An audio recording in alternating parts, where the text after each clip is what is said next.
section which is about elements of nervous system. And you seen here we have got the big picture of the elements of nervous system here. Basically nervous system में 3 major elements होते हैं. Number 1 the receptors जो कि sense organs के साथ associated होते हैं. Number 2 we have got the neurons. You've got the neurons जो कि in turn 3 तरह के होते हैं.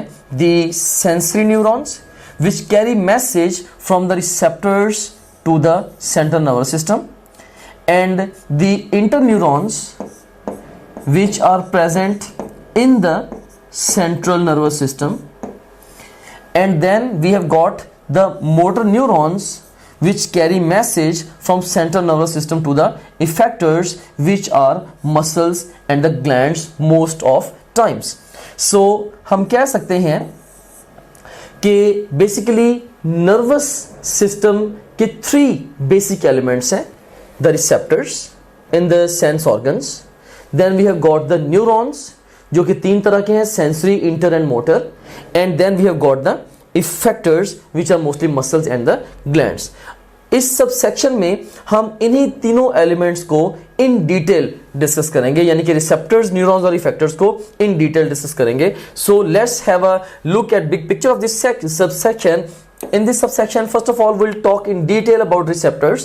Secondly, I will generate certain high yield points regarding neurons as far as your entrance test is concerned.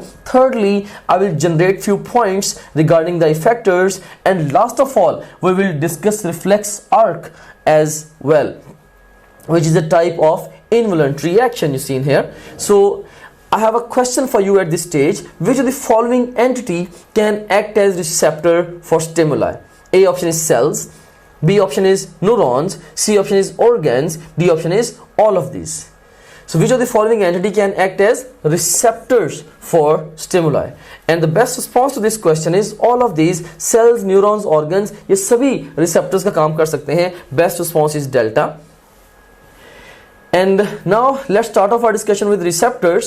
So सबसे पहले introduction हम देखते हैं receptors का.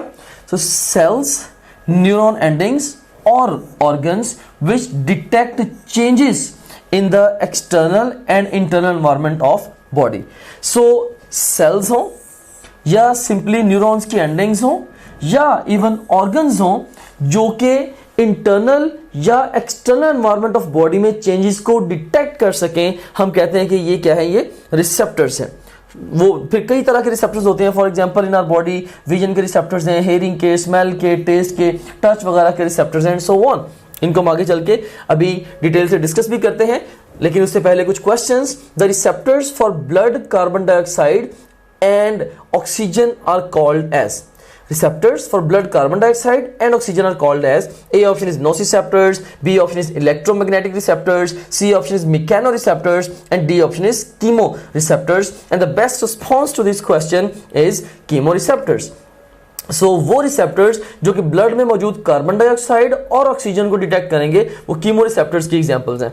I have got few questions for you at this stage, and first of all I would like to present you different options. A option is nociceptors, B option is electromagnetic receptors, C option is mechanoreceptors, and D option is chemoreceptors. And the first statement is the receptors for carbon dioxide and oxygen in blood are called as.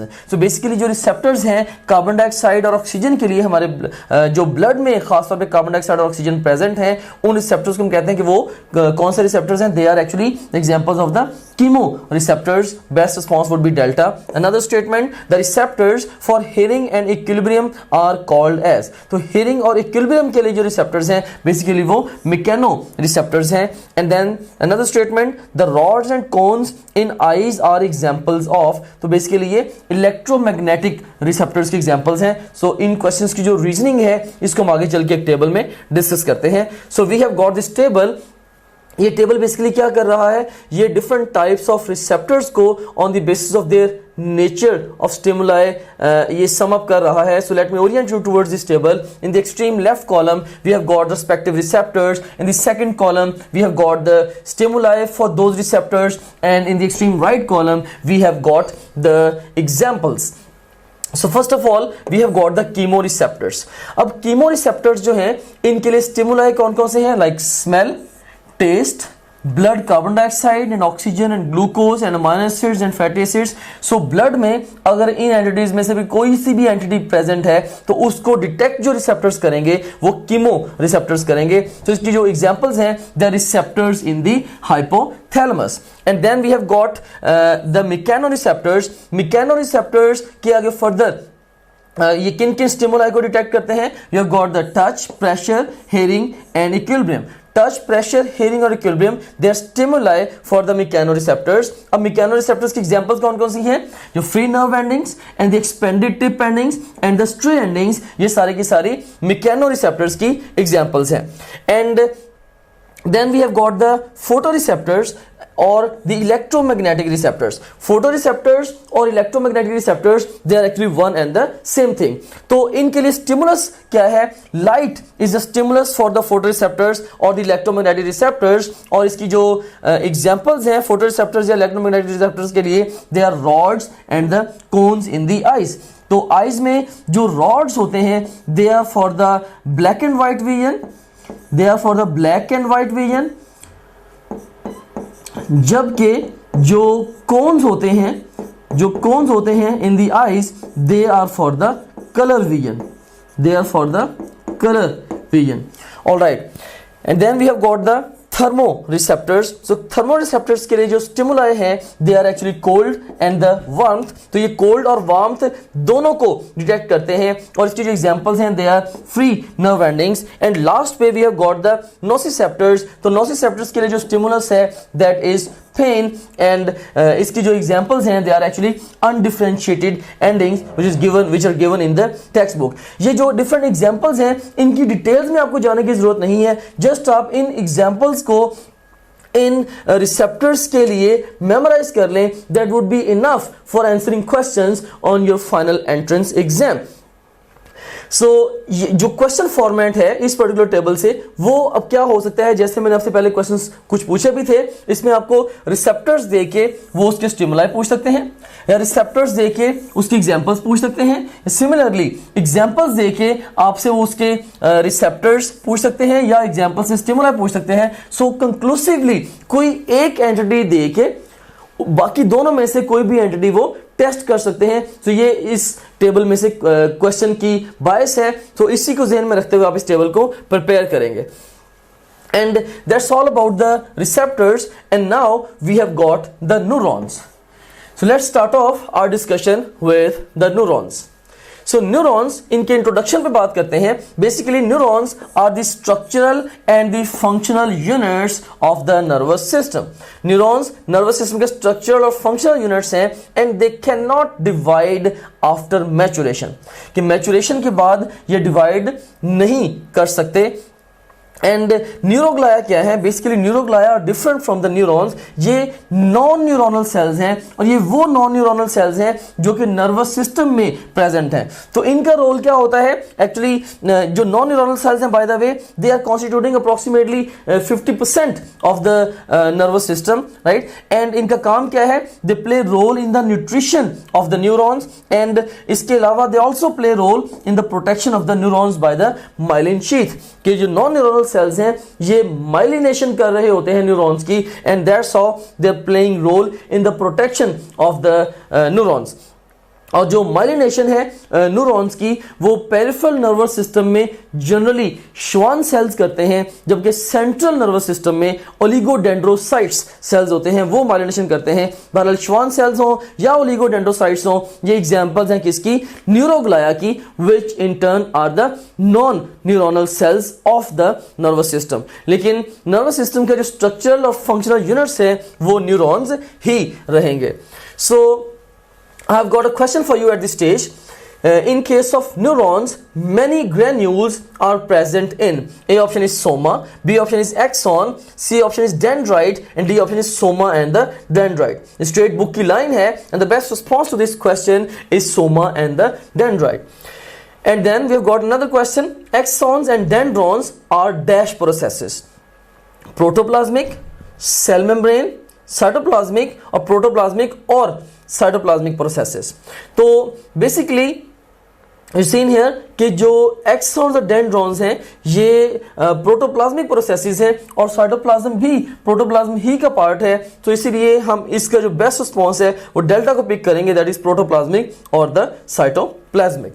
And you seen here कि आपको पता होना चाहिए कि जो protoplasm होता है basically protoplasm ये बनता है किससे, ये बनता है न्यूक्लियोप्लाज्म प्लस साइटोप्लाज्म से. सो अगर हमारे पास से ये सेल है और यहाँ पे हमारे पास न्यूक्लियस है, न्यूक्लियस के अंदर न्यूक्लियोप्लाज्म है और और न्यूक्लियर मेम्ब्रेन के अंदर एनक्लोज्ड और न्यूक्लियर मेम्ब्रेन और सेल मेम्ब्रेन के दरमियान जो एनक्लोज है ये साइटोप्लाज्म है. So nucleoplasm plus cytoplasm collectively they are constituting the protoplasm. अब यहाँ पे सवाल ये पैदा होता है कि जो न्यूक्लियर मेम्ब्रेन है और सेल मेम्ब्रेन है क्या ये भी प्रोटोप्लाज्म का पार्ट है, and the answer is yes. Nuclear membrane और सेल मेम्ब्रेन ये भी प्रोटोप्लाज्म ही का हिस्सा है. सो बाय डेफिनेशन प्रोटोप्लाज्म से मुराद क्या होती है, living matter of a cell. Anyways इस पर्टिकुलर क्वेश्चन के लिए जो हमारा रिस्पॉन्स होगा दैट वुड बी डेल्टा.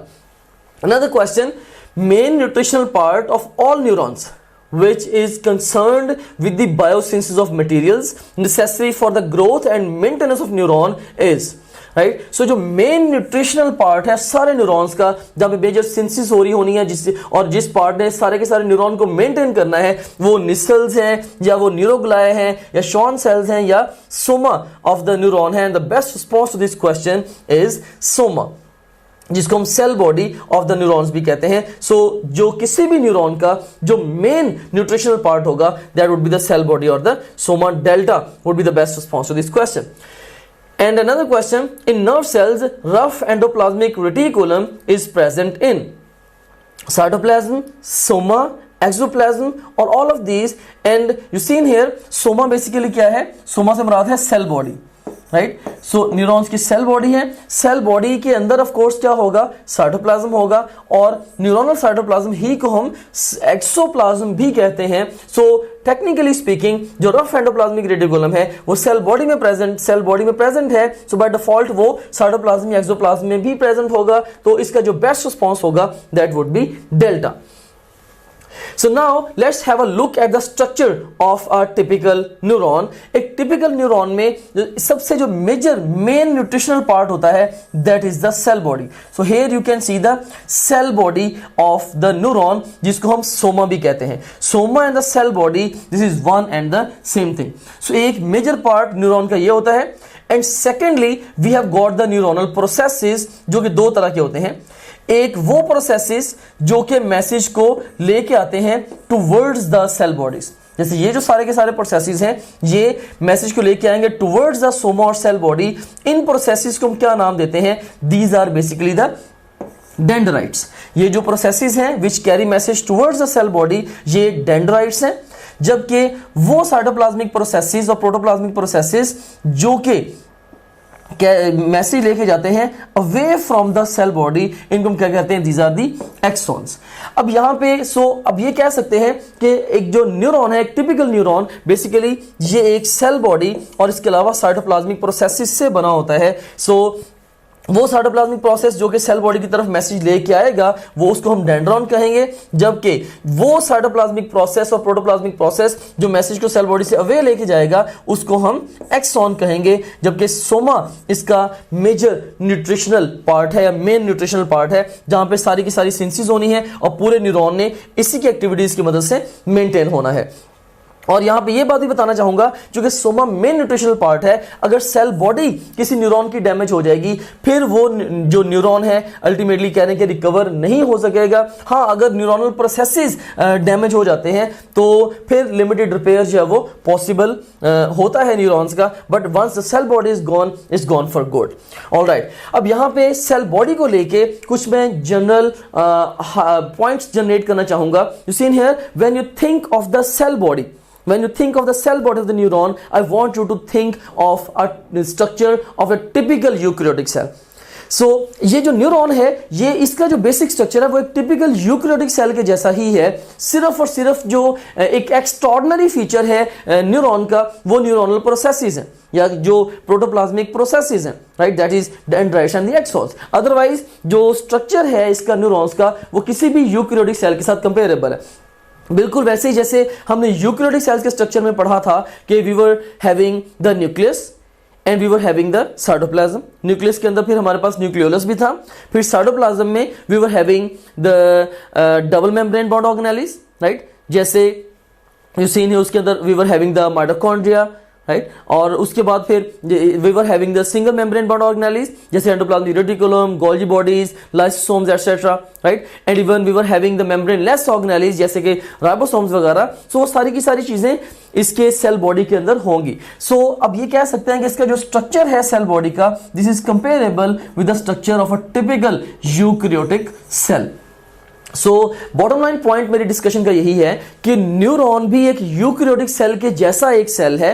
फर्क सिर्फ इतना है कि इसके पास स्पेशल न्यूरोनल प्रोसेसेस हैं और जिनके लॉन्ग मैसेज कैरी किया जाता है। और यहां पे कुछ और भी हाई यील्ड पॉइंट्स में जनरेट करना चाहूंगा कि सीन है कि जो न्यूरोनल प्रोसेसेस हैं, न्यूरोनल प्रोसेसेस, इनकी बेसिकली कह लें कि इनकी माइलिनेशन कैरी आउट की जाती है, राइट। सो कुछ सेल्स हैं जो कि न्यूरोनल प्रोसेसेस पे रैप्ड होते हैं। फॉर एग्जांपल अगर आप देखें इस न्यूरॉन को देखें, इसके एक्सॉन को देखें, तो इसका जो एक्सॉन है ये डिफरेंट श्वान सेल से रैप्ड है। लाइक हियर जहां पे हमारे पास ये एक श्वान सेल है और दूसरा श्वान सेल है, right, another Schwann cell, here we got another Schwann cell। so बहुत सारे Schwann cells एक ही एक्सॉन को माइलिनेट कर रहे हैं। अगर हम इसका क्रॉस सेक्शन देखेंगे तो बेसिकली फर्ज करें कि अगर हमारे पास सेंटर में ये एक्सॉन है जो कि न्यूरोनल प्रोसेस है, तो जो Schwann सेल है, Schwann सेल इसको रैप कर रहा होता है, राइट, और इस सेल के साथ एसोसिएटेड एक न्यूक्लियस भी होगा। सो हमने इसका ये क्रॉस सेक्शन देखा है। अब जस्ट इमेजिन करें कि अगर इसको समझें कि इसको अस्यूम करें कि ये न्यूरोनल प्रोसेस है और उसके ऊपर श्वान सेल भी है, इसको अगर मैं कट करूंगा, कट करके अगर आपको दिखाऊंगा तो आपको सेंटर में न्यूरोनल प्रोसेस मिलेगा, right, you have got the neuronal process, और उसके ऊपर रैप्ड होगा श्वान सेल। और बहुत सारे श्वान सेल्स एक ही न्यूरोनल फाइबर को माइलिनेट कर रहे होते हैं in the peripheral nervous system. हाँ, सेंट्रल नर्वस सिस्टम में बेसिकली जो माइलिनेशन का काम है वो ओलिगोडेंड्रोसाइट्स कर रहे होते हैं, और एक ही ओलिगोडेंड्रोसाइट बहुत सारे न्यूरोनल प्रोसेसेस की माइलिनेशन में इन्वॉल्व हो सकता है, लेकिन वो एग्जाम के लिए हाई यील्ड फैक्ट नहीं है। सो यहां पे आप याद रखिएगा कि जो माइलिनेशन का काम है पेरिफेरल नर्वस सिस्टम में मेनली किसने करना है, वो श्वान सेल्स ने करना है। इवन सेंट्रल नर्वस सिस्टम में भी Schwann cells they can play role in the myelination at certain places. और इसमें आप देखें कि वो पॉइंट्स न्यूरोनल फाइबर पे वो पॉइंट्स जहां पे श्वान सेल प्रेजेंट नहीं है, राइट, हम कहते हैं ये नोड्स ऑफ रैनवियर हैं। या आप ये भी कह सकते हैं कि जो श्वान सेल है ये दो नोड्स के दरमियान प्रेजेंट होता है। सो ये नोड्स ऑफ रैनवियर है, और नोड्स ऑफ रैनवियर के बारे में अब याद रखिएगा कि ये वो पॉइंट्स हैं जहां पे सोडियम चैनल्स की जो कंसंट्रेशन है, सोडियम चैनल्स की जो कंसंट्रेशन है वो बहुत ही ज्यादा होती है, और बहुत ज्यादा ट्रेमेंडस नंबर में सोडियम चैनल्स की नोड्स पे प्रेजेंस की वजह से somehow it plays role in the saltatory conduction या jumping conduction of the nerve impulse, जिसको हम आगे चल के इन डिटेल डिस्कस भी करेंगे, right. And here we have got the axon terminal. अब हम इसके लेबल्स पे वन बाय वन फोकस करते हैं। यू सीन हियर हमने हमारे पास सेल बॉडी है, like this is a cell body. Cell body के अंदर we have got the nucleus and the nucleolus, we have got the nucleus and the nucleolus there, and then we have got the dendrite जो कि neuronal process है, message carry कर रहे हैं towards the cell body. Then we have got the axon जो कि message carry कर रहा है neuronal process away from the cell body. Myelin sheath, ये आप देख सकते हैं किस तरह से बहुत सारे श्वान सेल्स माइलिनेट कर रहे हैं, और श्वान सेल्स के दरमियान में we are having these nodes of Ranvier, like यहाँ पे you can see the nodes of Ranvier, और like you can see these Schwann cells wrapping the neuronal fibre और the axon at several places, और यहाँ पे आपको ये axon का टर्मिनल भी नजर आ रहा है। सो ये स्ट्रक्चर है एक टिपिकल न्यूरॉन का, राइट। सो इसमें अब ये भी जरा गौर करें कि इसमें बेसिकली जो ग्रेन्यूल्स प्रेजेंट होते हैं वो सोमा और डेंड्राइट्स के साथ एसोसिएटेड होते हैं। So different granules having storage substances वो सोमा और डेंड्राइट्स के साथ एसोसिएटेड होते हैं। और इसके अलावा जो मेन न्यूट्रिशनल पार्ट